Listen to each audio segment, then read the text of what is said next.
सम्मोह सर्गे यान्ति परन्तप।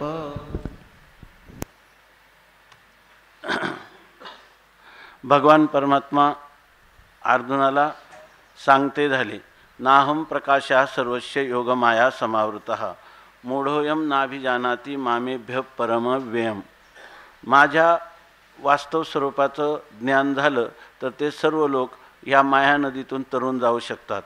परंतु ह्या मायानदून तरून जावं असं लोकांना का वाटत नाही? त्याचं काय कारण आहे? तर नाहम प्रकाशः सर्वस्य, सर्वांना माझं यथार्थ ज्ञान होत नाही. त्याचं कारण आहे योगमाया समावृतः. मी ह्या त्रिगुणात्मक मायेनं जीवांच्या दृष्टीनं आच्छादित झालेलं असल्यामुळं त्या जीवांना माझं दर्शन किंवा साक्षात्कार होत नाही. की जे माझं स्वरूप अज आणि अव्यय आहे, जन्मरहित आणि अविनाशी असं माझं असणारं स्वयंप्रकाश नित्य सिद्ध स्वरूप, त्याला हे जीव जाणत नाही. परंतु मी मात्र शुद्ध सत्वात्मिका मायेच्या उपाधीमुळं, जीव जसे या मलिन सत्वात्मक अविद्येच्या उपाधीमुळं मला जाणत नाही, पण शुद्ध सत्वात्मक माया ही माझी उपाधी असल्यामुळं वेदाहम समतीतानी वर्तमानानी चार्जुन, मी वर्तमान, भूतकाळ आणि भविष्यकाळात सर्व प्राणीमात्रांचं कर्म आणि त्यांना जो काही कर्मसापेक्ष फलभोग ह्या सर्वांचं मला एक समवायावत छेदे करून ज्ञान आहे. परंतु ते प्राणीमात्र मात्र मलिन सत्वात्मक उपाधीमुळं मला मात्र जीव जाणू शकत नाही. तेव्हा आता या ठिकाणी सांगितलं याचं मूळ कारण काय आहे? तर मूळ कारण आहे आत्मस्वरूपाचं अज्ञान, त्रिगुणात्मिका माया.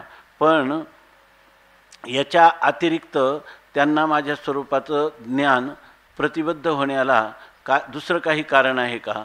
तर ते दुसरं कारण म्हणजे काय की जे काही कार्यरूप प्रपंच आहे, ह्या कार्यरूप प्रपंचाकडं, शब्दस्पर्शादी विषयाकडं त्यांचं मन आकर्षित होतं. त्याचं कारण त्यांना जे काही सुखदुःखात्मक जे द्वंद्व आहेत, त्या द्वंद्वनिमित्तक झालेला जो मोह आहे, अज्ञानामुळं त्यांना आपल्या स्वरूपाचं ज्ञान होत नाही. ही तर मूळ गोष्ट आहे. परंतु खरी बंधनाचं जे काही अनुभूती आहे ती जीवांना त्या अज्ञानामध्ये येत नाही. प्रलयकालामध्ये, सुषुप्तीमध्ये बंधाची अनुभूती येत नाही. बंधाची अनुभूती ही जागृतीमध्ये येते. म्हणून त्या जागृतीमध्ये द्वंद्व असतं आणि त्या द्वंद्वामुळं त्यांना अनुकूल विषयाविषयी प्राप्तीची इच्छा आणि प्रतिकूल विषयाच्या विषयी त्याचा त्याग करावा म्हणजे द्वेष असा निर्माण होतो. आणि त्या रागद्वेषामुळंच ते सर्व प्राणीमात्र जे आहेत ते माझ्या स्वरूपापासून दूर दूर जातात. आपण पाहिलं की आत्मस्वरूपाचा अज्ञान, त्या अज्ञानाचंच कार्य काय आहे? भेदज्ञान, बरोबर ना? भेदज्ञानाचं कार्य काय आहे? अनुकूल प्रतिकूल ज्ञान. अनुकूल प्रतिकूल ज्ञानाचं कार्य काय आहे? रागद्वेष. आणि रागद्वेषाचं कार्य काय आहे? धर्माधर्म. आणि धर्माधर्माचं कार्य काय आहे? तर त्या ठिकाणी त्याला हे पाप पुण्य भोगण्यासाठी, धर्माधर्माचं फल भोगण्यासाठी शरीराला प्राप्त व्हावं लागतं, जन्माला प्राप्त व्हावं लागतं. ही त्याची परंपरा आहे, ही त्याची शृंखला आहे. पण हे कधी? जेव्हा जीव जागृतीत येतो किंवा स्वप्नात येतो आणि कार्यात्मक द्वैत प्रपंच द्वंद्व त्याच्यामध्ये पाहतो, त्याच्यामध्ये खरा तो बद्ध होतो. त्या ईश्वर सृष्ट पदार्थांमुळं बद्ध होत नाही. त्या ठिकाणी त्याच्या अंतःकरणात असणारे जे इच्छा आणि द्वेष याच्यामुळं तो खऱ्या अर्थाने बद्ध होतो, असं भगवान परमात्मा अर्जुनाला सांगतात. त्यामुळं बहुतेक सम्मोहम सर्वभूतानी सम्मोहम सर्गे यान्ति परंतप, बहुतेक प्राणी मात्र त्यामुळं या सम्मोहाला, मोहाला, विपरीत ज्ञानाला प्राप्त होतात. आणि जसं जसं विपरीत ज्ञानाचा विस्तार होत जातो तसा तसा विपरीत भावना आणि विपरीत क्रिया, याला कारण काय? विपरीत ज्ञान हे अगोदर काय?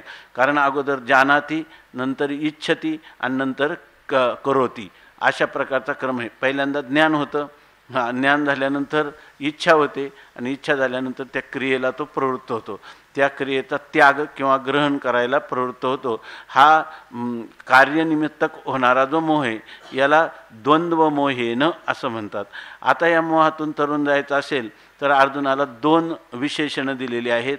ती दोन विशेषण आहेत, भारत आणि परंतप. भारत म्हणजे जो पुरुषाचं जीवनाचं ध्येय किंवा जीवनाचं आपल्या जीवनाचं नावच ज्यांनी ठेवलेलं आहे की या ठिकाणी मला आत्मज्ञान करून घ्यायचं आहे, असा नाम ज्ञानामध्ये तर रममान होणारा पुरुषच हे करू शकतो. अर्जुना, जर तू याच्या अतिरिक्त ज्ञानाबरोबर उपासना, क्रिया किंवा ज्ञानाबरोबर दुसरा व्यवहार इत्यादी जर तू त्याचा संबंध ठेवून करशील तर हे कधीच प्राप्त होणार नाही. या ठिकाणी परिपूर्ण मला आत्मज्ञानच प्राप्त करायचं आहे, याच्या व्यतिरिक्त जीवनात कोणतंच ध्येय किंवा ज्ञेय किंवा प्राप्य माझ्या जीवनामध्ये दुसरं काहीच नाही असं असेल तरच या ठिकाणी. दुसरी गोष्ट अशी आहे की भारत म्हणजे भरत कुलोत्पन्न किंवा भरत कुलांमध्ये श्रेष्ठ, मागं भरतर्षभ असं म्हटलेलं आहे, तर त्या भरत कुलामध्ये अत्यंत श्रेष्ठ असणारा म्हणून भारत, याचा अर्थ तुला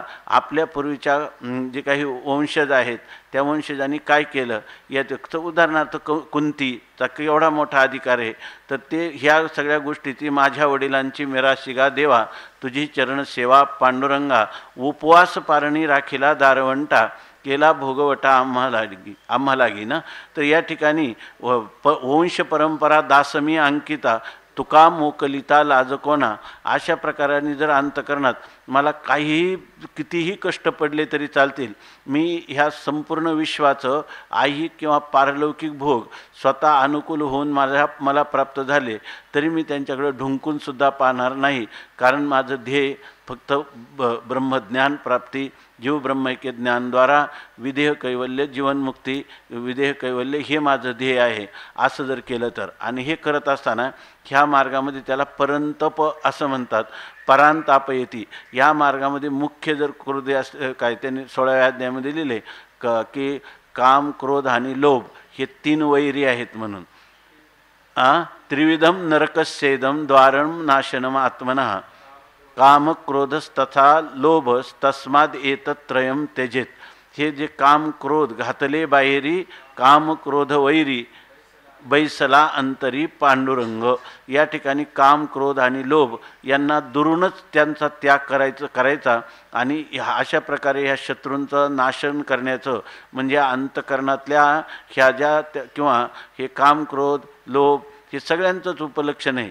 जेवढे म्हणून परमार्थाला प्रतिबंधक असणारे मनोविकार आहेत, मनाच्या विकृती आहेत, ह्या सर्व विकृतींचा तू जर त्याग केला तर तुला ही गोष्ट प्राप्त होईल. अशा प्रकारची भूमिका करणं हे तुझं परम कर्तव्य आहे हे सांगण्यासाठी हा श्लोक प्रवृत्त झालेला आहे.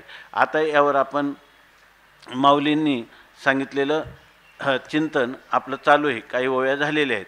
तर त्याच्यामध्ये माऊली सांगतात, तेथ इच्छा हे कुमारी झाली, ते कामाची तारुण्य आली, तेथ द्वेषेशी मांडली वराडिक, तया दोघास्तव जन्मला, ऐसा द्वंद्व मोह झाला, मग तो आजे याने वाढविला अहंकारे. आपण 2 वयांचं चिंतन केलं होतं की या ठिकाणी जे काही परमात्म स्वरूपाचं ज्ञान होत नाही त्याचं जर कारण पाहायचं झालं तर कारण मागं सांगितलं, जे बहुता एका अवांतरू अहंकाराचा भूतसंचारू, म्हणून पडेला विसरू, म्हणून जाहला विसरू, जे बहुता एका अवांतरू अहंकाराचा भूतसंचारू, जाहला म्हणून विसरू आत्मबोधाचा, किंवा फळाची हवा हृदयी कामा झाला रिगावा, तयाची घसणी दिवा ज्ञानाचा गेला. अशा प्रकाराने सांगितलेले. अजून एक ओवी, जे प्राणिया कामी भरू, देहाची वरी आदरू, म्हणून पडिला म्हणून विसरू आत्मबोधाचा. अशा प्रकारे ह्या कारणाने, पण इथं जी कारणं सांगतात या कारणामध्ये सांगितलं की त्याच्या अंतकरणात पहिल्यांदा इच्छा उत्पन्न झाली. इच्छा हे कामाचं सूक्ष्म स्वरूप आहे. तेव्हा पहिल्यांदा इच्छा उत्पन्न झाली आणि तीच अधिक वृद्धिंगत झाली, स्थूल भावाला प्राप्त झाली, तेव्हा त्याला काम हे नाव झालं. आणि त्या कामाच्या तारुण्यात ती आली की त्या तिथं काय सांगतात, द्वेषेशी मांडली वराडिक. मग त्या इच्छेचं द्वेषाबरोबर लग्न झालं. आपण कालच पाहिलं की इच्छेची जेव्हा किंवा कामाची जेव्हा पूर्तता होत नाही त्यावेळेला त्याच्या अंतःकरण वृत्ती ही द्वेषात्मक होते. म्हणजे जो प्रतिकूल विषय आहे त्याचा दुरूनच त्याग करण्याची जी अंतःकरणाची वृत्ती आहे त्याला काय म्हणतात, द्वेष असं म्हणतात. तर ही द्वेषाची वराडिक म्हणजे द्वेषाची तिचं काय होतं, कामाचं आणि द्वेषात, बरोबर आहे ना, त्या इच्छेचं कोणाबरोबर,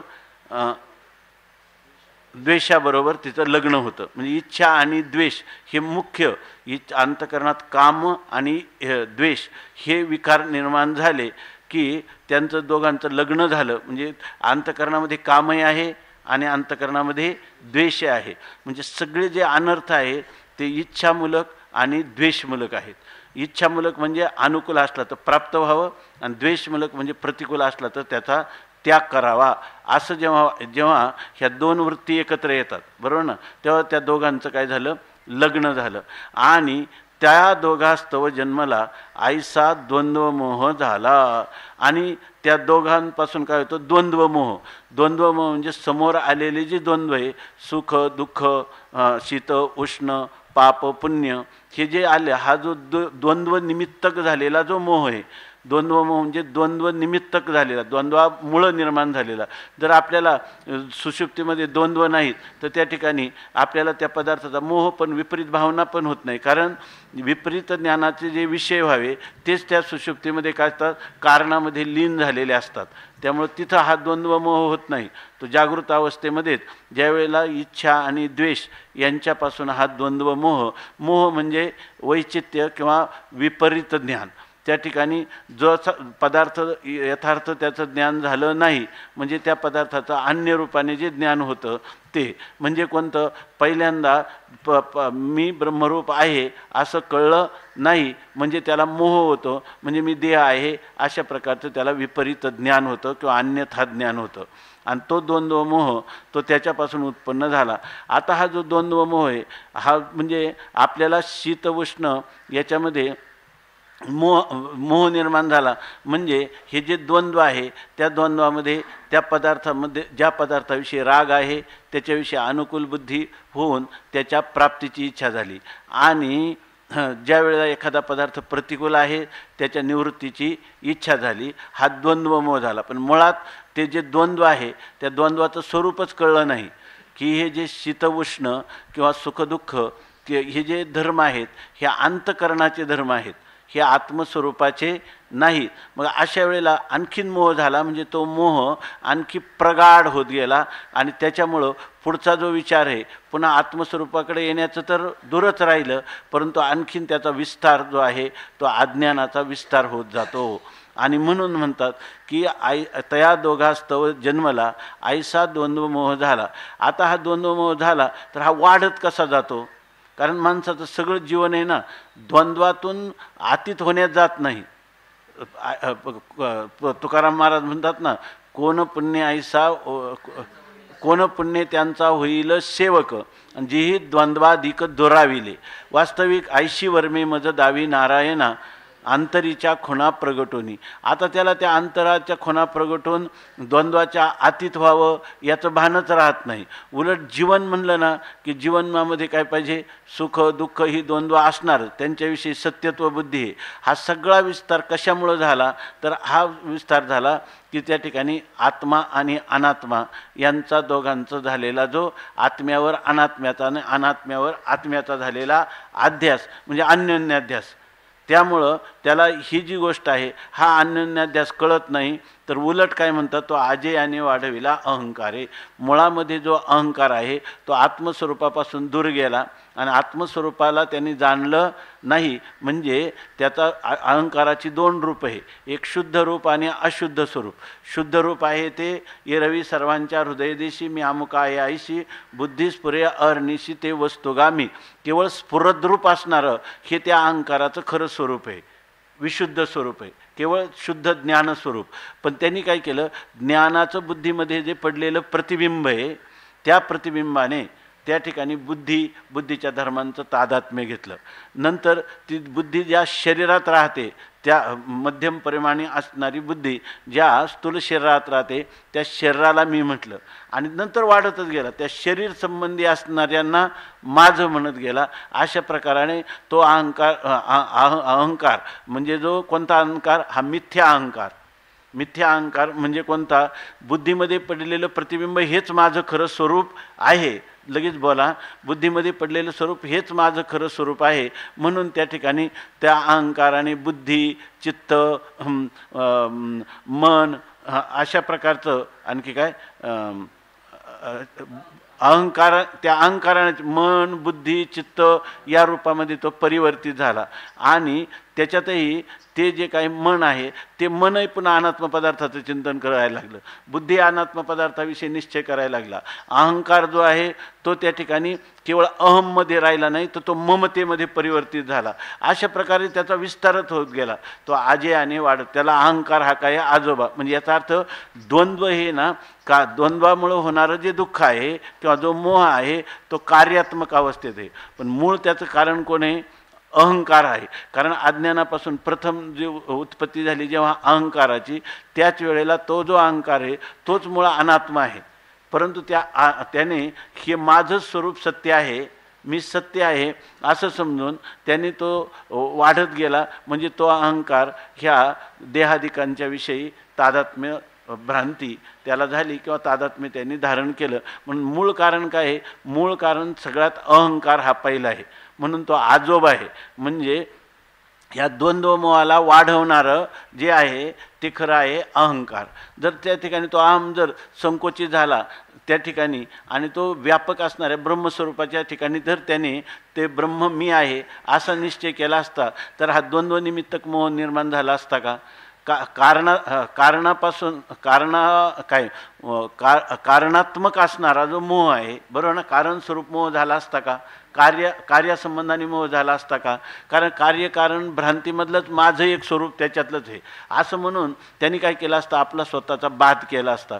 परंतु जोपर्यंत तो स्वतःचा बाध करत नाही तोपर्यंत तो अहंकार जो आहे तो अनात्म पदार्थाशी तादात्म्य करत राहतो. आणि म्हणून तो अहंकारानेच खरा संसार वाढला. कारण पहिलं स्फुरण जे झालं ना अहम, ते त्याच वेळेला जर ब्रह्मस्वरूपाच्याच ठिकाणी बसलं असतं, विशुद्ध माझं स्वरूप आहे, हे माझं स्वरूप जे आहे, तर हे स्वरूप कसं आहे की मी केवळ बुद्धीमुळं विशेष भावाला आलेलो आहे, ते माझं स्वरूप नाही. बुद्धीमध्ये मी असलो तरीच मी बुद्धीचा नाही, मी काय मूळभूत असणारं माझं जे अधिष्ठान चैतन्य आहे ते माझं स्वरूप आहे.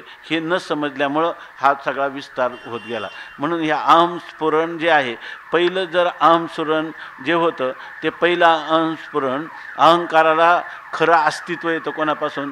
जर त्याने अनात्म पदार्थाची तादात्म्य जोडलं तर अहंकाराचा जन्म आहे. तो जर अहंकार आपल्या विशुद्ध स्वरूपात राहील तर त्या ठिकाणी तो जो अहम आहे तो आत्मस्वरूपाला विषय करणारा असल्यामुळे तो आत्मस्वरूपाहून अभिन्न आहे. आता त्याचा दुसरीकडे विस्तार होण्याचं कारणच नाही, कारण अनात्म पदार्थाचा त्रैकालिक अत्यंत अभाव आहे. म्हणून त्या अहंकाराने काय करावं लागतं? स्वतःचं बाद समानाधिकरण्य करून घ्यायला लागतं. बरोबर आहे ना? बाद समानाधिकरण्य केलं तर कुटस्थाचं आणि ब्रह्मस्वरूपाचं मूळचंच काय आहे? मुख्य समानाधिकरण्यच आहे. पण ही गोष्ट त्याच्या ध्यानी येत नाही. म्हणून या ठिकाणी अध्यारोपाच्या भाषेमध्ये अहंकाररूपी आजोबाने या ठिकाणी ह्या राग आणि द्वेषाच्या द्वारा हा जो मोह आहे त्या मोहाची प्रकर्षाने वाढ केलेली आहे.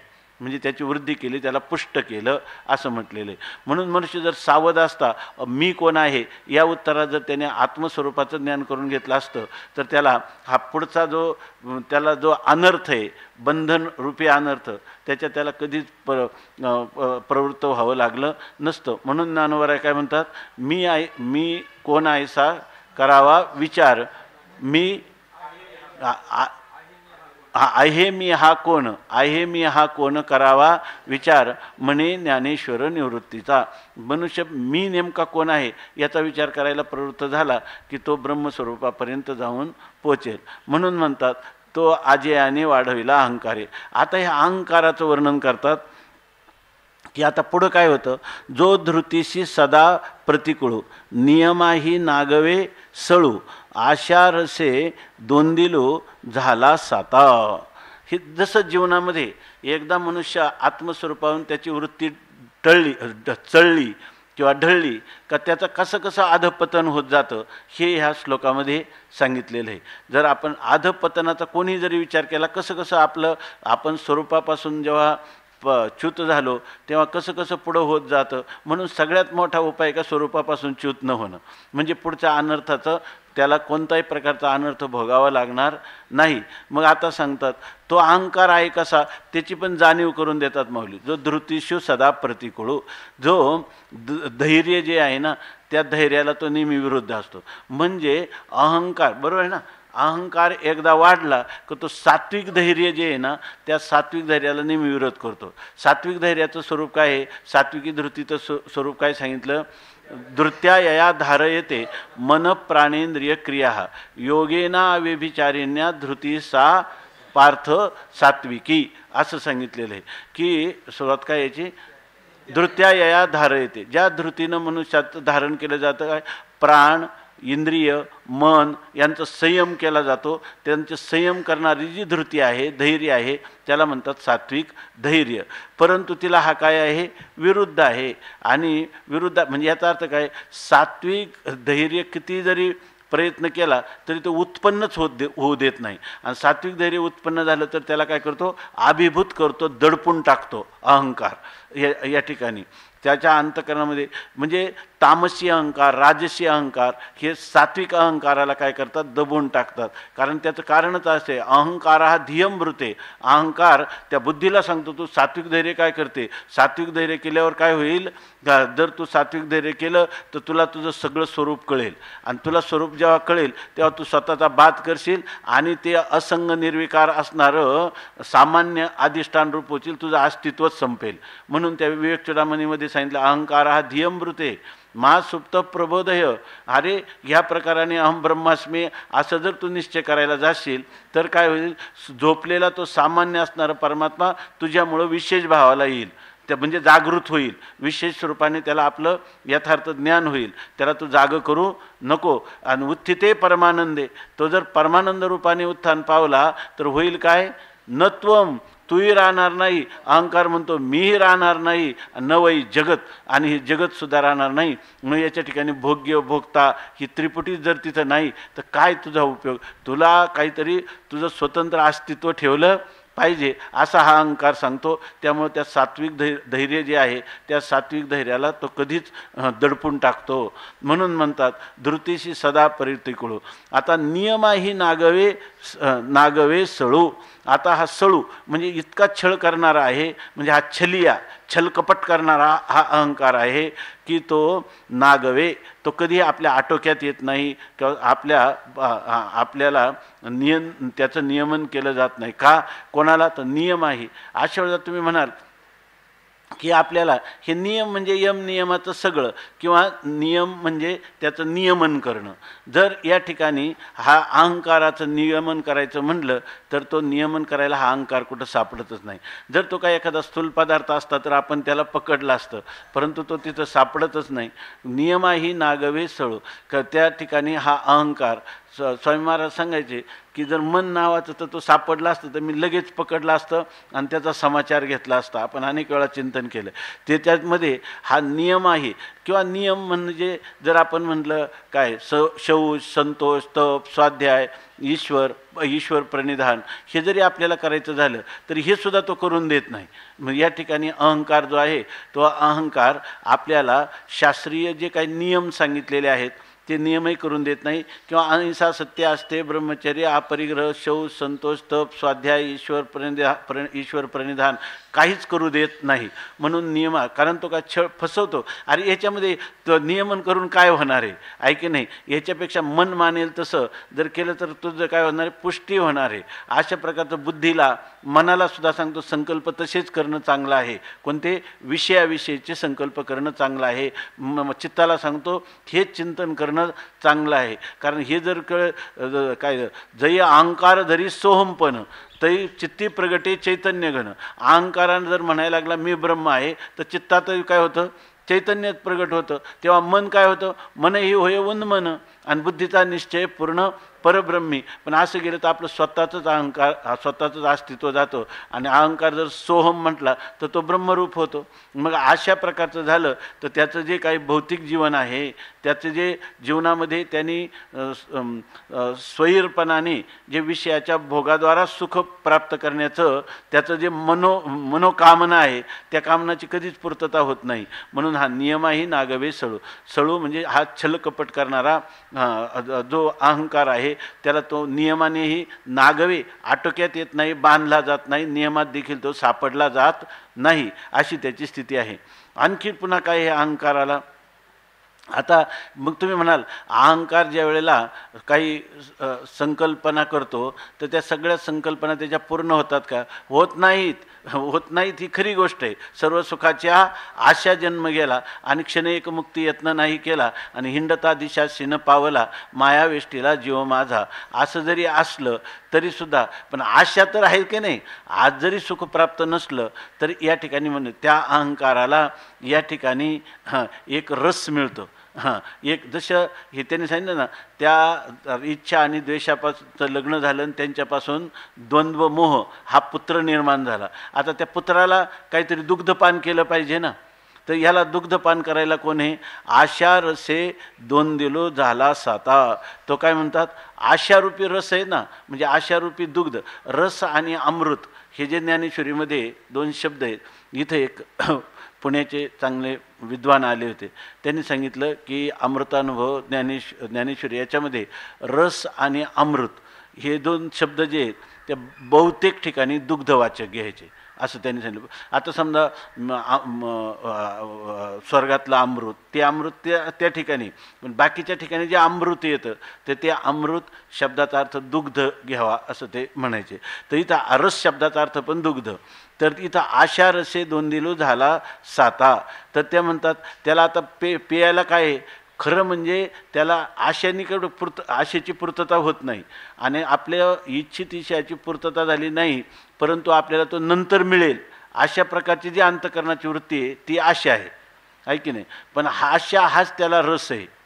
म्हणजे तो जगतो कशावर? तो हा अहंकार आशारूपी दूध, म्हणजे आज नाही तर उद्या मिळेल अशा प्रकार अधपतनामध्ये आशा त्याला सहाय्य होते, आणि त्या आशारूपी रस किंवा दुग्धपान करून तो दोंदिलू झाला साता. आणि तो अहंकार काय होतो? दोंदिल, त्याला पोट सुटतं, म्हणजे तो पुष्ट होतो, त्याला दोन सुटतं. दोंदिलू झाला साता, आशारूपी दुधाने तो पुष्ट होतं. असं संसारात घडतं की नाही. जीवाचा जो प्रवास अधोगतीच्या दृष्टीनं होतो तो अशाच प्रकारे जर कसं जीवन जगतो, हे रागद्वेषांनी सगळ्या प्रवृत्ती, दुसरं काही नाही, आहे की नाही. आणि त्याच्यामध्ये काय होतं? त्या रागद्वेषाच्या पोटी त्याला जे द्वंद्व समोर येतात त्याच्याविषयी काय होतं? मोह होतो. मोह म्हणजे त्याला त्याचं यथार्थ स्वरूप कळत नाही, आणि अशा वेळेला त्याच्या अंतःकरणामध्ये कधी जर तो अंतर्मुख व्हायला लागला तर सात्विक धैर्य निर्माण होण्याच्या वेळेला हा छल्ल कपट करणारा अहंकार त्याला काय करतो? दडपून टाकतो, आणि त्याच्या अंतःकरणात जी इच्छारूपी वृत्ती आहे, भविष्यात मला सुख होईल अशा प्रकारची जी इच्छा आहे की, बरोबर ना, अशी जी अंतःकरणाची वृत्ती आहे तिचं दूध म्हणजे ती आशा खूपच वाढत राहते. लोक आशापासून म्हणजे परागदी एकोत्तराच्या वाढी आणि जळती आगी घाली ती उडी, अशा प्रकारची स्थिती होते. आणि त्यामुळं आशारूपी रसाने, दुग्धपानाने तो पुष्ट झालेला आहे. आणखी सांगतात असंतुष्टीची मदिरा मत्त होनी धनुर्धरा विषयांचे ओवरा विकृतीशी असे. आणि पुन्हा तो काय करतो? असंतुष्टी रूपे, ठीक चाललंय ना, आता एवढ्यावर भागत नाही, मग तो काय करतो? मदिरापान करतो, नशा करतो, आणि त्याला कैप चढतो. पण ती कैप म्हणजे कोणती? किती आशा केली तरी त्याला मिळत नाही. बरं, मिळालं तरी ते पूर्ण होत नाही, आशा पुन्हा राहतेच. त्यांनी लिहिलं की आशानाम मनुष्यानाम काचिद आश्चर्यवत शृंखला यया बद्धा प्रधावंती मुक्ताच तिष्ठंती पंगवत. ते सुभाषितकार म्हणतात की या ठिकाणी आशा नावाची खरी बीडी, इथं आशा रस म्हटलंय, चालू रूपकामध्ये त्याला रस म्हटलेलं आहे, परंतु सुभाषितकार म्हणतात आशा नावाची अशी बेडी आहे की ययाबद्धा प्रधावंती. ज्यांच्याजवळ आशा आहे ना ते शांत बसत नाही. आशारूपी बेडीने बांधले, आशारूपी बेडीने बांधलं का तो मनुष्य काय होतो? ययाबद्ध प्रधावंती, तो काय होतो सारखा धावत सुटतो, कारण अजून मला मिळण्याची शक्यता, हे केल्यावर मिळेल, ते केल्यावर मिळेल, त्यामुळं तो सारखा धावत असतो. आणि ज्याला आशा नावाचा गेला, आशायाम भागवतात लिहिलं ना, आशायाम परमम दुःखम नैराश्यम परमम सुखम, काय यथा संच्छिद्य कांताशाम सुखे सुश्वाप पिंगला असं म्हटलेले. तिनं फक्त आशा टाकून दिली तर त्याला शांत झोप लागली. आशा नावाची बेडी जर माणसाकडं नसली का तो काय होतो, उलट पांगळा होतो. मुक्तहा, आशा नावाच्या बेडीतून जे मोकळे झाले ते मुक्ता तिष्ठन्ति पंगवत, ते एखाद्या पांगळ्यासारखे होतात. नामती तर त्यांना कोणतं काही करण्याची इच्छा राहत नाही. परंतु या ठिकाणी हे लोक आशेने 2 दिल झाले म्हणजे आशारूपी दूध पिले म्हणजे आशा तर झाली, पण आशा काय नेहमी जीवाची पूर्ण न होत नाही, म्हणूनच त्याला आशा नाव आलं.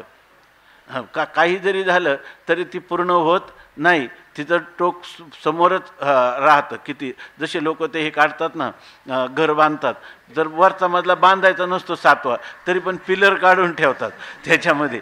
तसं ही जी आशा आहे ती असंतुष्टीच्या मदिरा.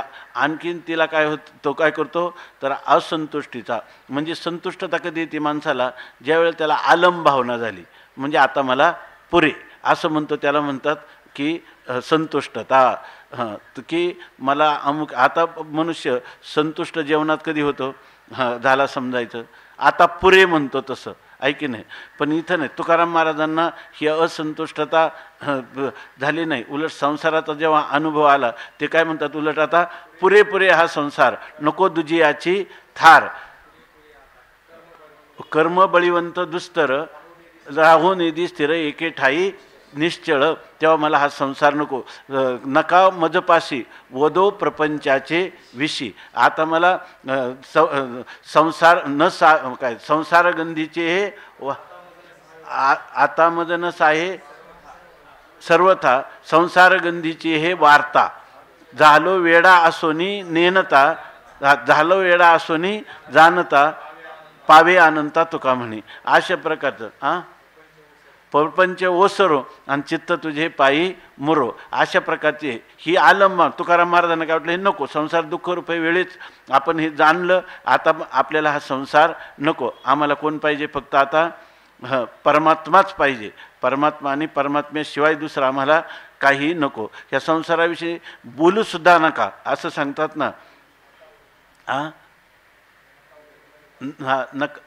नका मजपाशी वदो प्रपंचाचे विषयी, लठीके ते फेडा तुका म्हणे जाय पिढा. तर आता ह्याच्यामध्ये हा पुरुष कसा आहे तर त्याचं एवढ्यावर ह्या अहंकाराचं भागत नाही, आशेवर तो आणखीन काय करतो, असंतुष्ट असतो.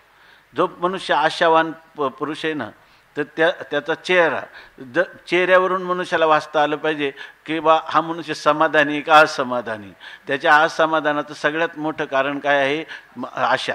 आणि जर समजा ते नसलं तर ते कधी त्याने काय म्हणतात की ह्या माणसाचा चेहरा कायम असाच कसा, तर ते म्हणतात की काय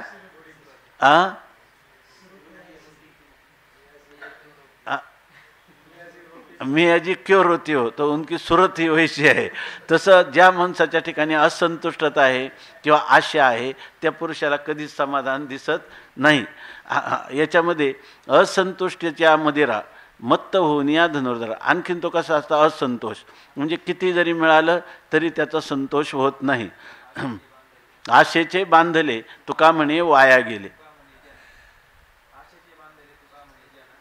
ते आशेचे बांधले तुका म्हणे जन काय नारायण ऐसा जाणे. जे आशेने बांधलेले ते नारायण काय आहे हे त्यांना काय जाणे, त्यांना काय त्याची गरज पडलेली आहे.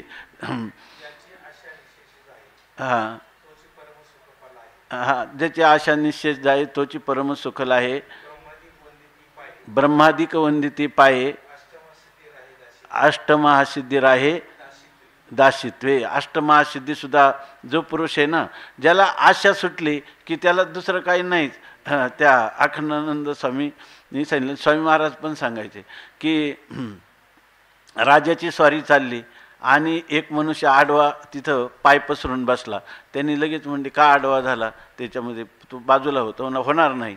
मग त्यांनी काय केलं, त्याला राजाला सांगितलं की हा एक मनुष्य एवढी मोठी हत्तीच्या अंबारीवरून चालला आणि हा मात्र इथं रस्त्यात आडवा, म्हणजे असू द्या त्याला बाजूला ओढून घ्या आणि त्याला उद्या सकाळी दरबारामध्ये आणा. दुसऱ्या दिवशी त्यांना आणलं. त्यांनी सांगितलं पाय का पसरले तो रस्त्यामध्ये, एवढी मिरवणूक चालतं. कारण त्यांनी सांगितलं मी हात आखडले त्यामुळं पाय पसरले, कारण मला कोणापासून काही घ्यायचंच नाही असं त्यांनी सांगितलं. तसं या ठिकाणी असंतुष्टी म्हणजे स्वामी महाराज सांगायचे, एक लहान मुलगी होती लहानपणी आणि कायम ती सुकलेलीच असायची त्याच्यामध्ये. मग म्हटले की आता काय केलं, तिचं ही जी मुलगी आहे चांगली शाळा शिकली म्हणजे नोकरीला लागली म्हणजे तिचा चेहरा प्रसन्न दिसेल. आईवडिलांनी शिकवून केले काही नाही, म्हणजे लग्न झाल्यावर होईल, लग्न झाल्यावरही तिला काय म्हणजे मग मूलबाळ झाल्यावर होईल, मूलबाळ झाल्यावरही नाही. मग त्या मुलाला मुलं जेव्हा झाली, कारण का तिला संतोष नाही, मला मुलगा आहे परंतु मुलाचा मोठा कधी होईल, शिकेल कधी, शिकला तर म्हणणे की तो काय झाला पाहिजे, त्याला नोकरी लागली पाहिजे, नोकरी लागली तर त्याचं लग्न झालं पाहिजे, लग्न झालं तर मुलगा झाला पाहिजे, मुलगा झाला तर त्या मुलाला मुलगा झाला पाहिजे. मग ती आजी झाली शेवटी त्याच्यामध्ये. मग तिला तरी तिचा चेहरा तसाच. त्यानं विचारलं आता काय कमी आहे म्हणे, तुम्ही आता आजी झाल्या, एवढं बालक घरात आलं तर ते म्हणे आलं ते काय मला चोपाळ्यावर झोपवणार आहे ते काय मला काय करणार आहे, म्हणजे तिचा चेहराच तसा की असंतुष्टी याला म्हणतात. काही केलं तरी नाही त्यांचं समाधान होत नाही. ही असंतुष्टी एक प्रकारची मदिरा आहे, म्हणजे हे एक प्रकारचं मद्य आहे. म्हणजे त्यांना एवढं पुरत नाही नुसती आशा, तर कायम पाहिजे काय असंतुष्टता त्याच्याबरोबर पाहिजे. आलम भावना कधीच करायची नाही. लोक त्याला म्हणतात महत्वाकांक्षी. हा मनुष्य आहे ना आपण त्याला नाव काय देतो समर्थन, हा महत्वाकांक्षी आहे. महत्वाकांक्षी बिचारा असंतुष्टीची काय आहे मदिरा प्राशन केलेला आहे, व्यसनी जीव झालेला आहे तो, आहे की नाही. हा आशा ते करविते बुद्धीचा तो लोप, संदेह ते पाप कैसे नव्हे. आशा काय करते, माणसाची आशा निर्माण झाली का किती बुद्धिमान मनुष्य असला ना त्याची बुद्धी काय होते घसरण पावते, त्याची बुद्धी जे लोप पावते, अशा प्रकारचं आहे. म्हणून सांगतात असंतुष्टीच्या मदिरा मत्त होऊन या धनुर्धरा. असंतुष्टी रूपी मदिरापान तो करतो आणि त्याने तो मदोन्मत्त होतो. आणि मग काय करतो, असंतुष्टीचा त्याला आता काहीच दुसरं काय त्याला म्हणतो उचित अनुचित याचा पूर्णपणे विसर पडतो. कारण अगोदरच तो मनुष्य मद्यपान केलेला आहे, त्याला मोले मदिरा खाये आणि त्याने छंदे नाचे गाय अशी त्याची स्थिती होती. त्याला वस्त्राची देखील पर्वा राहत नाही. मग असा पुरुष काय करणार, तर विषयाचे ओरा विकृतीशी असे, म्हणजे विषयरूपी जी आंतर्गर्भातील जी खोली आहे तर त्या विषयरूपी खोलीमध्ये तो विकृतीशी असे. जिथं विकृतीशी म्हणजे विकृतीसहित, म्हणजे विकाररूपी स्त्रीसहित असतो. म्हणजे त्याच्या ठिकाणी कामादी विकारांनी युक्त तो अशा विकार हीच कोणी स्त्री आहे आणि तिच्या सहित तो कुठं राहतो, तर विषयांच्या ओरा, म्हणजे विषयांच्या ओरीत राहतो. म्हणजे विषयांच्या खोलीत, म्हणजे शब्द स्पर्श रूप रस गंध ह्या पंचविषयाच्या पलीकडं त्याची जी दृष्टी आहे ती दृष्टी जातच नाही, त्याच्यातच तो रममान होतो. कारण तो काय झाला विषयाने उन्मत्त. जसं भावार्थ रामायणामध्ये आलं ना, ज्या वेळेला सुग्रीवाला साह्य मागायला गेले त्यावेळेला सुग्रीव हा त्या वालीची पत्नी ती परत दिलेली होती, त्याला रामाने केलेली मदतीचा सुद्धा काय झाला विसर झाला आणि तो वेगळ्याच प्रकाराने बोलायला लागला. तेव्हा लक्ष्मणाने धनुष्य घेतलं का, तर तो विकाररूपी स्त्रीच्या बरोबर या ठिकाणी ओरी ह्या विषयरूपी ओरीमध्ये निमग्न झालेले जीव, त्यांना योग्य काय अयोग्य काय कर्तव्य काय अकर्तव्य काय याचं भान राहत नाही. कारण असंतुष्टीची मदिरा त्यांनी प्राशन केलेली आहे असं रूपक सांगतात. आता हे झाल्यावर पुढं काय होतं, तेने भावशुद्धीचे वाटे विखुरले विकल्पाचे काटे मग चिरिले आव्हांटे अप्रवृत्तीचे. आता सांगतात तेने भावशुद्धीचे वाटे. या ठिकाणी भावशुद्ध म्हणजे शुद्ध भावना, म्हणजे शुद्ध भावना म्हणजे आपल्या अंतःकरणात असणाऱ्या सद्भावना. सद्भावना म्हणजे शास्त्र प्रतिपादित असणाऱ्या ज्या भावनेचं स्वरूप आहे त्या भावना करणं, किंवा ज्याला सद्वस्तूविषयक भावना करणं. पण ह्या ज्या सद्भावना आहे त्या वाटेने विकल्पाचे काटे विखुरले. परंतु आपण कुणं जावं, शुद्ध भावनेनं जावं. शुद्ध भावनेने जावं म्हणजे जे शास्त्राने ज्याला विशुद्ध स्वरूपात प्रतिपादन केलेलं आहे त्या वस्तूच्या वाटेने जावं, म्हणजे त्या मार्गाने जावं. वेदमार्गे मुनी गेले त्याची मार्गे चालिलो, नकळे विषय अंधा म्हणून उघड बोलिलो ना. चालता धनुर्धरा तरंगा कार्य हरपलो, ज्ञानदेव निवृत्तीचा द्वैत सर्व निरसलो. हा खरा मार्ग आहे. परंतु ह्या मार्गाने जाताना हा भावशुद्धीचा मार्ग आहे. पण ह्या मार्गावर नेमके काय आहे, विकल्पाचे काटे पसरलेले आहेत. विकल्प म्हणजे पदोपदी असणारा संशय. हे संशयरूपी काटे त्याच्यावर पसरलेले आहेत. असं कसं होईल? अहो, ह्या विषयांनाही सोडून द्या. ह्या मार्गाने जायचं म्हणजे हा मार्ग काय साधारण नाही. हा मार्ग तर फार कठीण आहे. जरी येणे मार्गे गेले त्याचे निसंतान झाले. ह्या मार्गाने गेले तर त्या लोकांचं पाठीमागं काही राहिलं नाही. पुढे गेले नाही, ते दुसरं. पुढे गेले ते निदाय झाले, ते उलट आहे या ठिकाणी.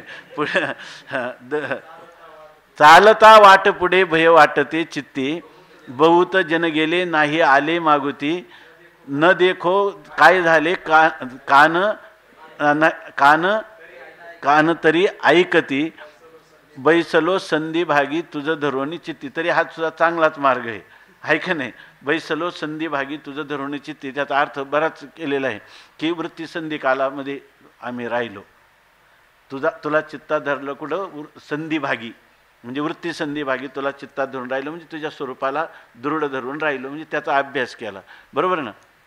इथं काय भावशुद्धीचा जो वाट आहे, ज्या मार्गाने पूर्वसुरी गेलेले आहे, जो मार्ग शास्त्राने सांगितलेला आहे तिकडं जावं, तर त्याच्या अंतःकरणात काय आहे, असा जो पुरुष आहे त्याला तिकडं जायचं नाही सुचणार.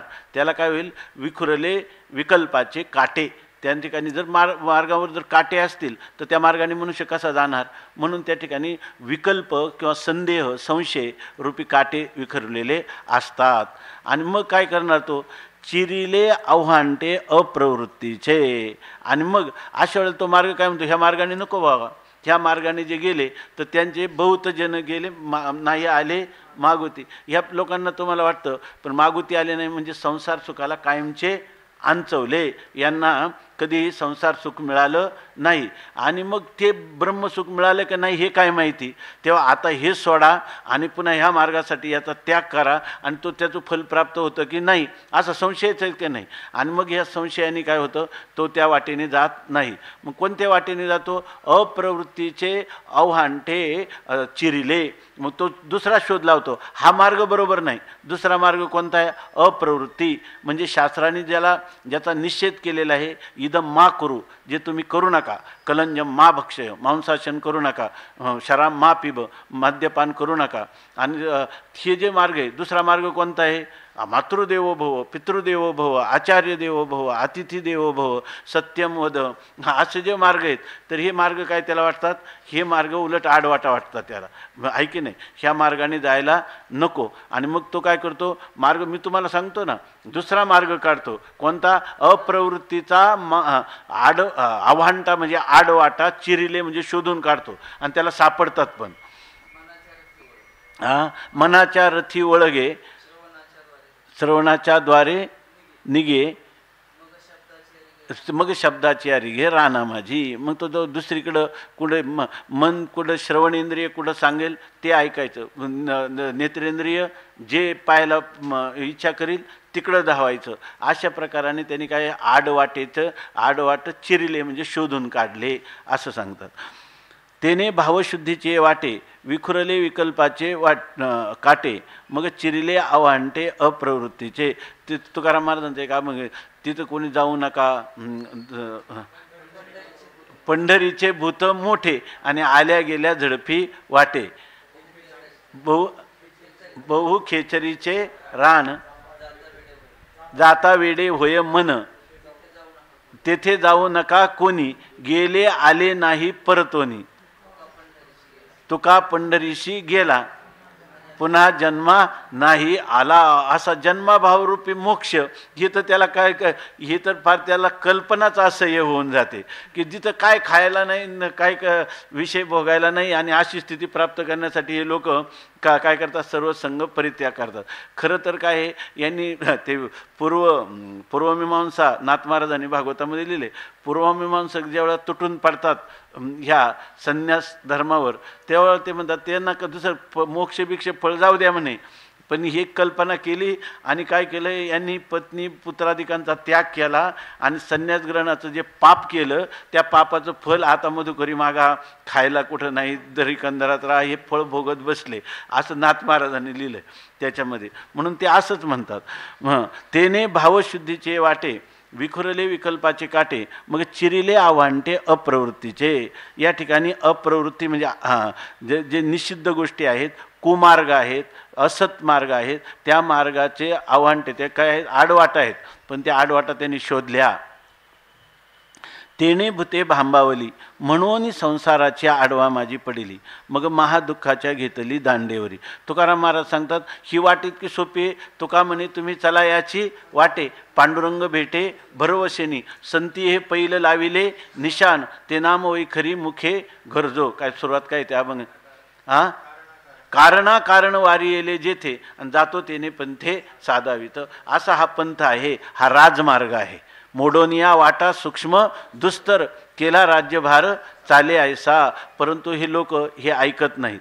त्यामुळं ते काय झाले, अप्रवृत्तीकडं म्हणजे असद मार्गाच्या आडवाट शोधली. आता आडवाट ती आडवाटच ना, हा जो मार्ग आहे हा सरळ मार्ग आहे आणि त्यांनी मात्र स्वतः शोधून काढलेला मार्ग आहे. आपल्याला माहिती आहे, एका स्वयंबुद्धीच्या बाई रिगाले तयाची शुद्धीची नाही, एक जाणीवेच्या डोही गर्वेची गिळले. पार पूर्वमीमांसक सुद्धा जाणीवेच्या डोहातच गर्वानेच गिळलेले आहेत की नाही, दुसरं काय आहे.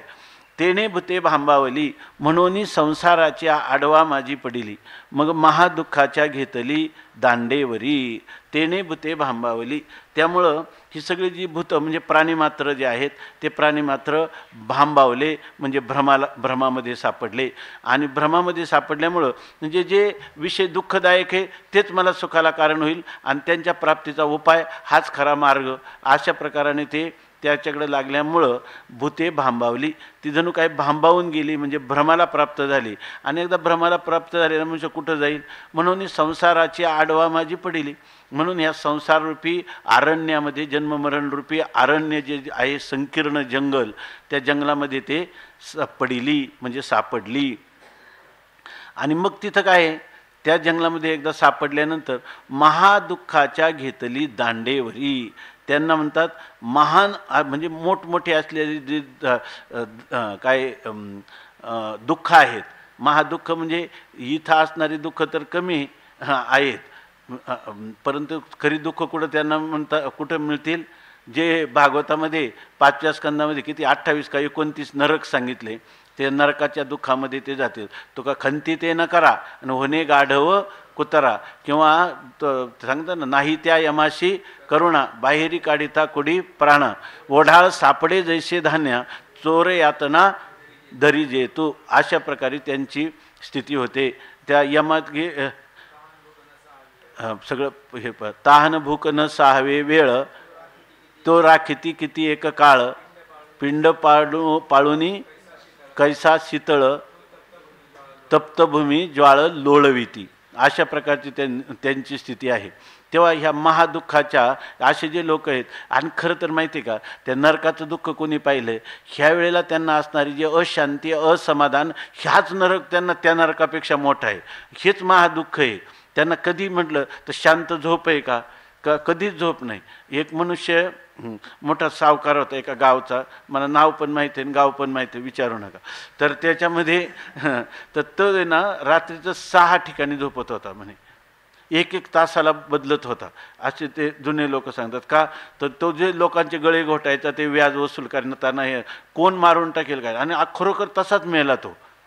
एक दिवस त्याला तो असा एकदम कुठे मंदिराच्या पडवीत कुठेही झोपायचा आणि त्या दिवशी तो नेमका घरासमोर आला, सकाळी मरून पडलेला होता. तर तसं सांगतात की तेने भूते भांबावली म्हणून संसाराची आडवा माझी पडिली, मग महादुःखाच्या घेतली दांडेवरी. मग ते महादुःखरूपी दांडक्याने घेतली म्हणजे बडवली गेली, म्हणजे त्यांना तो मार सहन करावा लागला, महान दुःख भोगावं लागलं. मग आता जर असं आहे, सगळ्याच प्राणीमात्रांचं असं आहे का? तसं नाही. ज्यांना वाटत असेल की हा वाटेवर जाणं नको, तर त्यांचे ते असे जे लोक आहेत, काही लोक सुटलेत ना त्याच्यातून.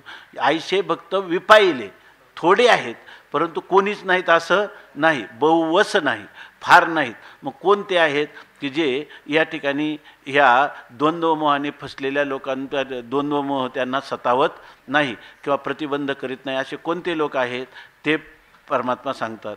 येषां त्वन्तगतं पापं जनानां पुण्यकर्मणां द्वन्द्वमोहनिर्मुक्ता भजन्ते मां दृढव्रताः. येषां त्वन्तगतं पापं जनानां पुण्यकर्मणां ते द्वन्द्वमोहनिर्मुक्ता भजन्ते मां दृढव्रताः. येषां त्वन्तगतं पापं जनानां पुण्यकर्मणां ते द्वन्द्वमोहनिर्मुक्ता भजन्ते मां दृढव्रताः. पुंडलीकवरदा हरिविठ्ठल श्री ज्ञानदेव तुकाराम ज्ञानेश्वर महाराज की जय.